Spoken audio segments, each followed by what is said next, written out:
Welcome back to my channel, everybody. Don't know about you guys, but I hope you're doing well. I just got done watching the NFL playoff games. Wild Card Weekend kicked off today. 3 pretty solid games. All of them were pretty entertaining, so hopefully we'll get 3 more good ones tomorrow. Before I get into this video, though, I would like to remind you one more time that tomorrow, Sunday evening at 7 p.m. Central, that's 8 Eastern, 6 Mountain, and 5 Pacific time, we will be doing our live stream to announce our winner of the 1,000 subscriber giveaway. And I'll probably rip open some cards that I've kind of been saving, maybe afterwards as well if people are interested in that. So check that out again tomorrow night, Sunday evening, 7 o'clock Central. And I'd love for you to make it. And if not, that is cool too. Okay, so for this opening, we're going to rip into these cards that I found on my video that I posted yesterday on my road trip search. I found this hanger pack, or excuse me, value pack of Topps Update, which I'm sure everyone has seen plenty of Topps Update, so I'll go pretty quickly through that. And then I found these $1 packs, 1992 Stadium Club Series 1, when Stadium Club was like the premier release, one of the premier releases, right? One of the high-end products. And then this Leaf Series 1 from, what year's on there? 1992. It's kind of hard to see in the glare. So I'm more excited to open those, not because we're going to find anything valuable, but, you know, it's just going to be fun. So let's go into the Topps Update first. We get the one Royal Blue Parallel. That's probably the card that I'll be most excited about, unless we can hit a short print or a pretty cool insert of some type. And it looks like they've got the insert in the middle.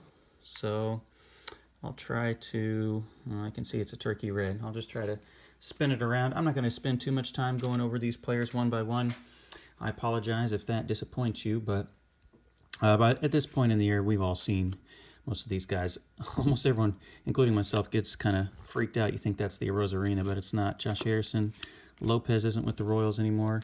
Derek Holland, remember he used to do all those impressions? He was like the rock star of the 2011, 2012 Texas Rangers when they almost won the World Series, except for, well, you all know what happened against the Cardinals there with O'Freeze coming up with that big play and Nelson Cruz doing his thing in right field. Tim LeCastro, the fastest guy in the major leagues a couple years ago. Gavin Lux, rookie debut. That's a nice one. That's my second Gavin Lux rookie debut, I believe. There's a Pujols active leader. Kyle Farmer for the Reds. Jarrell Cotton, who has had kind of an injury-filled career, but hopefully can get things back together. The free agent card. That's always kind of a funny one. Domingo Santana for Cleveland. Miles Straw, there's the Nico Hoerner rookie debut. That's one worth displaying up there for sure. Hopefully Nico can bounce back a little bit and have a strong year in the upcoming season. Michael Hermosillo, Nick Turley. We're flipping back and forth because that's how Topps has done things this year. There's the Bo Bichette rookie debut. Wow, guys, we are doing pretty well here for a product here that doesn't have a lot of great rookies in there. We've got rookie debuts of 3 of the top guys here. We've got Moreland, Rowdy Tellez, Chris Martin, who got traded. There's Renfroe. He's not going to be on Tampa this year. Jared Walsh. Oh, we've got the Chrome. Kind of our insert card here is Topps Chrome Turkey Red. That is Lewis Brinson, who was part of the formerly one of the top prospects in baseball. Went from Texas to Milwaukee. I can't remember in what trade. Went from Texas to Milwaukee. Maybe in the Prince Fielder trade? No, I don't know who. He went from Texas to Milwaukee and then from Milwaukee to Miami in the Christian Yelich trade, but has not quite lived up to expectations. Oh, man, look at this legend of the game. Michael Jack Schmidt, right? Is that what they call him? 1985 design. This picture looks like it was probably taken in 1985. Got the old school Franklin batting gloves, the 35th anniversary stamp. That is a cool one. And oh, here's our blue parallel. Now, you may not think this is much of anything because you're like, what? It's Drew Butera. It almost looks black, but black is those hobby cards only, right? This is just the blue parallel. There's nothing on the back as far as numbering. The blue parallel of Drew Butera. Now, Drew Butera will always live in Kansas City Royals history. He was the man who caught the final out of the 2015 World Series. If you remember, they played the Mets in the World Series, and they went into extra innings in Game 5. I think it's Game 5. And they took Salvador Perez out of the game in the top of the inning to pinch run for him. And then they ended up getting a big lead And so they had to bring in their backup, Drew Butera, for the bottom of the inning because they clinched in New York, so they were on the road. So Wade Davis pitched the bottom of the, I think it's the 11th, or I think it was the 11th inning, bottom of the 11th, and Drew Butera was the catcher, and he struck out Wilmer Flores, I believe, struck him out looking for the final out in the 2015 World Series. There's a Shogo card. My buddy Shannon may like that one. There's a Mark Grace card. I got a couple Cubby fans who watch my channel pretty regularly. They'll like that one. And then there's Big Mac in the 1999 Home Run Derby. That's a nice one as well. Okay, so that pack was actually pretty good. Much better than I was expecting to get Bichette, Lux, and Horner. All rookie debuts. That's pretty nice. Okay, here's the main show, guys. Let's go ahead and rip into these. 1992 Leaf Series 1. I'll be straight up and honest with everyone. I didn't even look in the checklist. I have no idea. It's a 528 card set. Holy cow. You wonder why this is the junk wax era, right? 528 card set. Look for one Leaf Gold Edition card in every pack. So we'll have one Gold Edition card.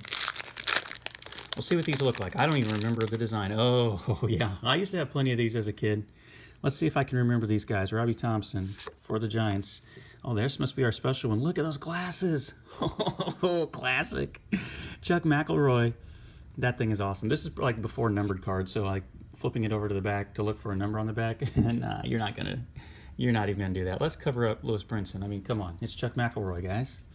Ron Gant came up as a infielder, then moved to the outfield for the Braves. Frank Tanana, lefty for the Tigers. Kelly Gruber playing third base, it looks like, for Toronto. Kevin Gross pitching for the Dodgers. John Burkett was pretty good for the Giants for a while. John Franco, he's like in the top 10 of most games appeared in as a relief pitcher, or as any pitcher, to be honest.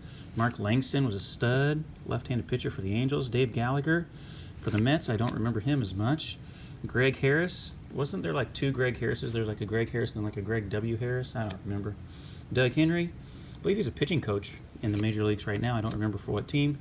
Reggie Jefferson, David Cone, there you go, Kansas City connections there. I think he might even be from Missouri. He is, look at that, he's from Kansas City. I think I saw him in the airport one time. And then Scott Livingstone. I think David Cone was like in the airport in Kansas City one time. I was getting ready to go on a flight, and he just happened to be there. I think he was doing like TV for the Yankees back then or something. I don't know. Okay, Scott Fletcher. Here's pack number 2. Trying to turn a double play there. Albert Bell, not injuring him like he injured Fernando Vina that one time. Jose Guzman. There's our special gold card right there. And then Tony Fernandez, rest in peace. He just passed away, within the last year or so. Frank Viola. He was a good lefty. Scott Lewis, or Lois. I don't know how to say him. I don't know anything about him. Mark Leiter. Brent Main, backup catcher. And actually, he did start for a while there for the Royals. Those powder blue jerseys.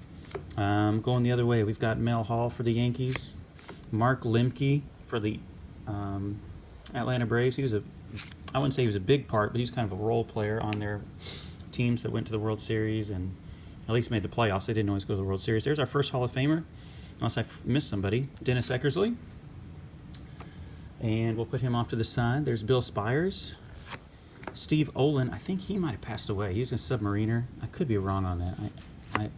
I don't want to mean to disrespect him. Jeff Montgomery in the Royals broadcasting booth now. Seems like a really nice guy. Bob Malacky and Todd Benzinger. I remember him for the Reds and some other teams. Okay, so that was $2 worth of nostalgia right there. Let's do these. These are the ones I'm more excited about just because Stadium Club was like the high-end product back in the day. 1992. They're produced with Kodak imaging technology, guys. Like, come on. This was top-of-the-line stuff back in the day. I mean, everyone really couldn't always afford Stadium Club back in the day. Look, we got a Curt Schilling on the back. And are they stuck together? A little bit, but not too bad. Look at the design. Classic. No borders, just like Stadium Club still has. There's Kevin Brown. This is not the Kevin Brown that I'm used to seeing. The other Kevin Brown who pitched for the Rangers and the Dodgers and the Yankees. Candy Maldonado. The photography, guys. Just take this in. I always like these cards, too, because they put their rookie card on the back. So, like, you say, okay, Terry Steinbach, I wonder what his rookie card looks like. You flip it over on the back, and it tells you, hey, his rookie card, 1987 Topps Traded. So, that's pretty neat. I think Stadium Club is one of the first maybe the only, they don't do that anymore, obviously, but they used to. Even on their basketball cards, they used to do that. Mel Hall. We just saw Mel Hall in the last pack. We've got Marvin Freeman. I just kind of like flipping over to the back to see when their rookie card was. There's a Gilberto Reyes going upside down for Brian Bohannon. That's a close-up shot of Brian Bohannon. Another one, Tommy Gregg. These would be good through-the-mail autograph ones. We got a checklist. Oh, geez. This is before they put actual players on checklists. Here's a Mike Jeffcoat making a weird expression, trying to do whatever to get the pitch where he wants it to be. There's some amazing glasses. Stan Royer. Come on, guys. You gotta show some respect for those glasses. Stan Royer. I don't even know anything about you, buddy. But look at that. Rookie card, 1991 Topps debut. There's a Luis Salazar, Sean Abner for the Angels, Alan Anderson, and the best card out of the pack, the guy who I think probably has the best chance of getting voted into Hall of Fame this year, is Curt Schilling. Not because he necessarily is overly qualified and is a slam dunk, because obviously he's not. Kind of a controversial Hall of Fame candidate for a number of reasons, and I don't really intend to get into that right now, but just because he's maybe the only kind of semi-strong candidate, there's not really a lot of big names like we've had in the last few years where like everyone knew Jeter was going to get in. Everyone knew, you know, like, hey, it's a lock. Jeter's getting in the Hall of Fame. Okay, these cards also not bricked together. You don't hear any peeling or anything. Darren Holmes for the Milwaukee Brewers. Chris Sabo. We have had some amazing eyewear in this video. The recreational spectacles, everybody. Chris Sabo. We're going to put those right front and center because that's where they need to be. Steve Finley from Paducah, Kentucky, if I remember correctly. Always a good player.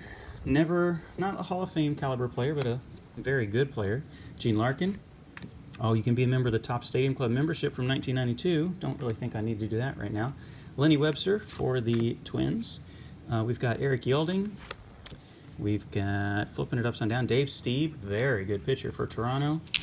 Got a little bit of sticking between these two cards. Rick Monteleone. I do not remember that name or know anything about him.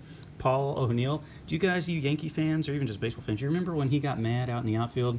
He bobbled the ball and then he just kicked it into the infield. Like he bobbled the ball and he literally punted it. Like it was more like a drop kick, I guess, because he never had control of it. He just kicked it and kicked it all the way to the infield. Wally Joyner, that's good photography. Wally Joyner played for the Royals there for a while after he left the Angels. Here is Bud Black. Bud Black's a former Royal. Now he's a pitching coach or a manager. Wasn't he a manager of Colorado there for a while? He might still be. Ramon Martinez, the brother of Pedro Martinez. Oops, we got two sticking together. Franklin Stubbs, I think, is the next one. It is Franklin Stubbs with Milwaukee. And we're going to wrap this up with Kevin Bass and Dodgers and Giants, big rivalry here, Stan Javier. So there you have it, guys. Thank you so much for watching my video. I appreciate all the support. It was fun ripping through these old cards. Probably, I mean, I don't know if I got $4 worth of cards out of here, but that's okay. It was fun to kind of go back in memory lane and see some of these old designs, these junk wax cards that I used to have thousands of as a kid. So appreciate everybody watching. Remember to check out my live stream tomorrow. I'd appreciate you stopping by if you can, even if it's just for a minute. And if you can't make it, that is okay too. Have a good one out there, everybody.